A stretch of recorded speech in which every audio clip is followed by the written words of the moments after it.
let's revisit the 2024 NFL Draft and grade every top 10 pick after 1 year. I'm interested in seeing where you guys believe this player or how this pick has panned out after a year or so. Yeah. So it's basically just like, has it aged well? Would they make the same pick again? What's the general vibe around this pick? Where are they trending? Because obviously it's only 1 year, but it's like, well, how are we feeling it's the trajectory of this pick? Caleb Williams. Number 1 overall. I guess I'll grade it like an A-. That stupid big patch, man. That thing is so big. Yeah, no. I'll grade it A-. I still think it's the right pick. I don't feel any type of way about Caleb that they should like regret it. Yeah. But if you're gonna say Jaden Daniels is better year 1, you can project he'll continue to be better. That maybe they made a mistake by not picking Jaden. I won't give it A+ or anything. Yeah. But I still feel like Caleb Williams is gonna be a star, I don't feel any bad weight of. Yeah, this is definitely an incomplete. Just because as soon as you drafted him, guess what? Coaches fired the same year. So you have no idea what you honestly have in Caleb Williams. Now, if you have a similar season this year as you did last year, then we have a problem. But last year, we're gonna charge it to the game. We're just gonna say, hey, that's on Eberflus, that's on them, and keep it moving. Shane Waldron, when I catch you, it's but I think Ben Johnson's gonna save him, and I have all the faith in the world in Caleb is still gonna be a star. I still think he has top 10 quarterback ceiling. I'm not panicking whatsoever. Yeah. So A- to leave a little bit of room. Okay. Jaden Daniels. Gotta be an A+. A++++ naturally. You change these people's lives. Yeah, you save jobs potentially. You're changing this team. You altered their timeline immediately. Nobody expected the Commanders to be in the goddamn championship game. That was like, I'm sure the betting odds were outrageous. Yeah, and it's like for a new ownership to come in and then you get a new quarterback, you kicked off the new era of the Washington football team in the best way possible. That now for the first time, Commanders fans actually have hope. Like they haven't had hope in 10 years, I guess, since RG3. And then even before that, it's been so long. They can actually look other NFL fans in the face and say, my team is pretty solid. You know how hard it is to be a consensus top 10 quarterback in year 1? That's ridiculous. Not only were you great in year 1, you were great in ways that we think is not a fluke, will continue, is mature. Like you were great because your accuracy, not just because you were athletic and ran around a lot. Like that's incredibly impressive from a player that he had a lot of doubts as a prospect. Like people really doubted his ability to be an effective pocket passer for numerous reasons. I have no doubts anymore. Yeah, A+. This could be the best pick here. Probably is. Yeah, I mean it's number 2, so it's pretty fucking high. But yeah, a top 10 QB is the most valuable thing you could have in the entire NFL, and they found it. Okay, Drake May. I go like C+, B- right now. It's a little bit still like incomplete. Where like I still need to see, like, you feel good about the direction that you're going, but last year was also a dumpster fire of a year. No, but he looked great within that dumpster fire, and I think if they wanted a quarterback and they needed one to transition to, I don't feel like they should have waited a year and picked anybody else in this next draft class. Like, I'd rather have Drake May than Cam Ward, rather have Drake May than Shador, rather have Drake May than Shuck, than everybody else. So if you wanted a QB, this is the best one available. A still. Would you guys grade Caleb Williams? A-. Okay, yeah. So he deserves a grade. Yeah, I think all 3 quarterbacks I still feel great about. I still feel like all 3 will be stars. So I'm giving 3 A's. Okay. Yeah, I gave Caleb an incomplete. I think Drake played a little bit better than he did, but so that's why I'm going B+. Yeah. Okay. I'm grading Drake on a curve because like obviously he wasn't like super hyper efficient, but like for the standards he had to have league average efficiency in a lot of passing metrics, that's a resounding victory when you're playing with that bullshit roster last year and bullshit coaching staff last year. Yeah. I'll be shocked if we don't see like a legit like top 20 quarterback this year. Damn. Marvin Harrison Jr. Here's where the debate starts. Here's where the grade might change. So we are Marvin Harrison apologists. We think it's not his fault. He'll be better. Kyler needs to get him the ball. Petsy needs to use him in more creative ways. I do still feel like Malik Neighbors is going to be better forever. And I probably feel like Brian Thomas Jr. is be better forever. When you don't have... Listen, when you thought that you were getting the generational wide receiver that was instantly going to come in and change absolutely everything. Mind you, like we said, everything may not be his fault. But the other 2 guys, they look special. He does not look special in the same ways that Neighbors and BTJ do. So for right now, I'm going like B-. Yeah, I was going to say C because I think Neighbors is clearly like, I think Neighbors will have been the right choice. But I do still think Marvin Harrison will be very good. I don't know if it'll be this year because, again, major concerns with him and Kyler's ability, major concerns with how Drew Petzing is choosing to use him, not moving him around, not motioning him, not getting creative with it. So I don't think it's his fault that he won't be super productive if he's not. But by nature of Neighbors probably should have been the pick. I'll go C+. Damn. That's fair. Yeah, because Neighbors is disgusting. Just special. Yeah. And you can tell me Marvin Harrison keeps up with Brian Thomas Jr., who I also love. But like, if you tell me that we look up in a few years and they're both top 10 receivers, okay, Neighbors could be number one day. I think Neighbors has truly that level of special talent. Yeah.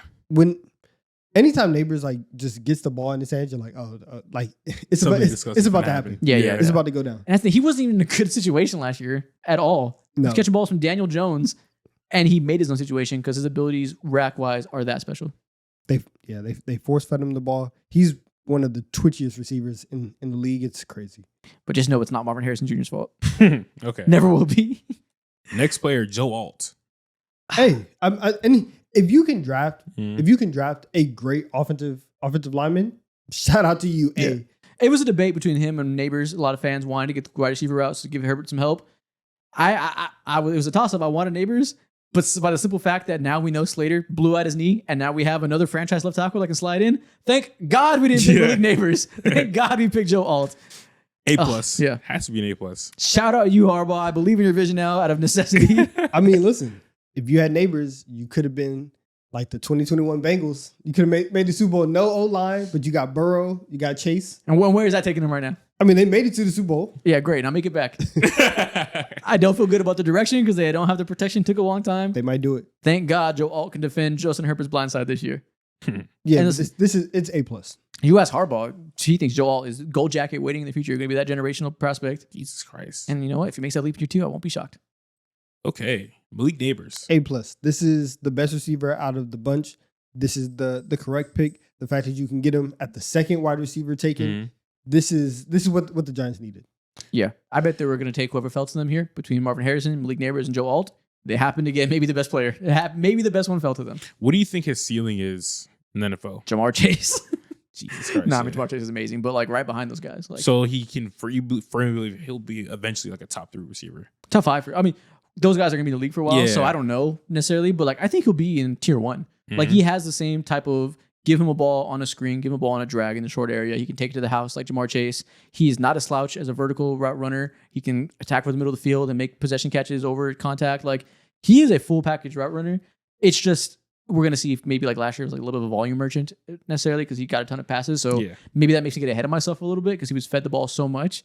But I see no flaw to point out to say he can't be tier one. If you listen to Jameis Winston thinks that he might be the best player in the league. Like the That's way great, the yeah. way he talks about him and his preparation and his maturity and how much he just like wants to get better. Yeah, he's definitely going to be a tier one receiver. I think top 3 is definitely like in the Yeah. cards for him. Yeah, I won't say like Jamar Chase, like seriously, because that's a Hall of Fame talent. That's, so that's triple crown winner. yeah. Jamar Chase is the best version of this archetype of receiver, like Mhm. one of the best ever we've seen in our lifetime as fans. So that's a high bar, but like there's similar player type, and he could be right behind him. Just Okay. another LSU receiver doing LSU receiver things. That's what they do. But yeah, no reason to have any regret here. JC Latham. Solid, yeah, it's a B. It's a good pick. They're moving him to across the field, so he wasn't like a star in year one. So I'm not gonna Yeah. give it an A. But next year they got their quarterback. Now they have a tackle to block for him long term. That's super helpful. Solid B. Yeah, I go like B minus C just because like you're still like you're moving him around. You would want him to be as great as Alt, but like also that's just like a very very high bar. But there is still some improvement there that needs to be made. Hopefully, him moving around the line this year is like exactly what he needs. And he can get back to more of like a natural playing style. But I'll say like C plus. Yeah, the tackle's taken after him. You don't necessarily be like, oh, I wish we had Fuaga, wish we had Mims. Like, Yeah. J.C. Latham was a fine pick if you want to tackle. Maybe they could have picked like a Brock Bowers or a different position. But with Cam Ward coming in, I think you feel great about bolstering those trenches. Okay. That makes sense. Michael Penix Jr. So this was like clown when it happened because we were like, are you guys dumb as fuck? You just signed you just got Kirk Cousins for all that money and now you drafted a quarterback? And then like 6 months later, it's like, damn, Kirk sucks. Thank God we got Penix. Like, so it aged better than it was on draft night. The optics of it still don't make sense, but it ended up working out, or it might work out. Hey, sometimes all you need to be is lucky. Yeah. Not smart, just lucky. And we don't know if he's good yet. It's only been 3 games. I don't think he's trash. So they need a quarterback badly. Kirk Cousins didn't work out. Now they have what I think will at least be an average starting quarterback. That's a win. So you're going what? B? Okay. It can't. Yeah. Yeah, because it can't be A because we don't know if he's good yet, and it's a top 10 pick. So like, he could be a bottom 10 starter. We don't know. Mhm. But, practice wise, they need a quarterback. If they didn't have him, what the fuck would they have done? Got Aaron Rodgers? I don't know. Okay, so like night of, I was like, yeah, that's an F. I'm going D plus right now. Damn, you think he's bad? Just because like You think it's because of him or like the actual how it happened? everything, because like even if you do sign like Kirk Cousins, in that moment, you're like, obviously now it looks better than what it did, but like even in that moment, you just gave Kirk Cousins all this money. Why would you go ahead and do it? Like for them moving forward, they probably should have drafted maybe somebody else or traded out of it. But you are happy that you got it. We also don't know if he is solid. He is an older prospect. He did have some a couple like injury concerns because he did get hurt a lot in college. So it's still very much incomplete. So right now I'm going D plus, but it can rise up obviously very quickly. Yeah, I think we don't know if he's accurate yet between the numbers. We don't know if he can be an over the middle of the passer that has the accuracy and precision to complete enough passes consistently to drive high level offense.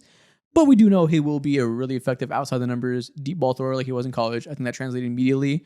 I anticipate he'll have a great connection with Drake London, with Mooney, especially on those deep balls. TBD on if he can run the quick game at a high enough level, if he can identify coverages at the line, people to be trusted to make audibles at the line like older quarterbacks do. All of that is still a question mark, but we're grading 1 year later. It's what we know.